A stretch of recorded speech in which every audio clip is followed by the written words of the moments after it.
बसमध्ये बसलात, तिकीट घ्यायला हात खिशात टाकला आणि कंडक्टर म्हणतो, कार्ड आहे का? नाही कार्ड. मग नाही प्रवास. होय, महाराष्ट्रात एसटी प्रवासात आता मोठा बदल होणार आहे आणि हा बदल तुमच्या खिशावर आणि सवयीवर दोन्हीवर परिणाम करणार आहे. नमस्कार मित्रांनो, तुम्ही पाहतात ब्रेनबूम मराठी आणि आज आपण बोलणार आहोत एसटी बसमधील नियम, एमसी कार्ड म्हणजे काय आणि खरंच हा निर्णय लोकांसाठी फायदेशीर आहे का? काय आहे नवीन नियम? महाराष्ट्र राज्य मार्ग परिवहन महामंडळने एक मोठा निर्णय घेतलेला आहे. जुलै 2026 पासून मोफत प्रवासासाठी एमसी कार्ड अनिवार्य. म्हणजेच पूर्वी फक्त पास दाखवला की प्रवास चालायचा, पण आता पास चालणार नाही, स्मार्ट कार्ड लागणारच. एमसी कार्ड म्हणजे काय? हे कार्ड साधं नाही, हे आहे नॅशनल कॉमन मोबिलिटी कार्ड. एकच कार्ड अनेक ठिकाणी वापर, बस, मेट्रो, ट्रेन सगळीकडे एकच कार्ड वापरण्याचा प्लॅन आहे. जसं एटीएम कार्ड वापरतो तसं आता बससाठी कार्ड वापरणार. मग याचा फायदा कोणाला मिळणार? हा नियम सगळ्यांसाठी नाही. सेवानिवृत्त कर्मचारी, यांच्या कुटुंबियांना, विधवा किंवा विधूर यांना मोफत प्रवास मिळणार आहे. पण एक अट आहे, एनसीएमसी कार्ड असायला हवं.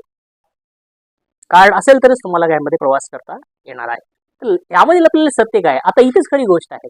कार्ड फ्री आहे, पण या कार्डसाठी तुम्हाला पैसे भरावे लागणार आहे आणि काही वेळा अतिरिक्त चार्जेस पण द्यावे लागेल. यामध्ये तुम्हाला स्वच्छता शुल्क, अपघात निधी म्हणजे फ्री नावाखाली काही खर्च तर होणारच आहे. मग आता आपण digital India versus ground reality काय आहे? सरकारचा हेतू चांगला आहे, डिजिटल पेमेंट, कॅशलेस सिस्टीम, सोपी प्रक्रिया, पण गावामध्ये नेटवर्क नाही, सगळ्यांना कार्ड वापरता येत नाही, वृद्ध लोकांसाठी हे अवघड होणार आहे. मग प्रश्न येतो, हा बदल खरंच सगळ्यासाठी योग्य आहे का? तो फ्युचर इम्पॅक्ट काय होणार? हा निर्णय भविष्यात काय बदल घडवेल? पूर्ण ट्रान्सपोर्ट डिजिटल होणार, रोख पैशांचा वापर कमी होणार आणि सिस्टीम ट्रान्सपरंट होणार आहे. पण टेक्नॉलॉजीवर पूर्ण अवलंबून राहावं लागेल आणि चुका झाल्या तर त्रासही सहन करावा लागेल. आज कार्ड आहे, उद्या पूर्ण डिजिटल आयुष्य असेल. आज एसटी बस बदलली, उद्या सगळं सिस्टीम बदलणार. प्रश्न असा नाही की बदल होणार का, प्रश्न असा आहे की तुम्ही त्या बदलासाठी तयार आहात का?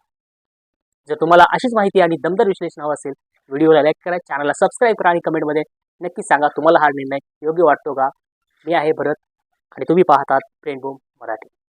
पुन्हा भेटूया पुढच्या व्हिडिओमध्ये. तोपर्यंत धन्यवाद. जय हिंद, जय भारत.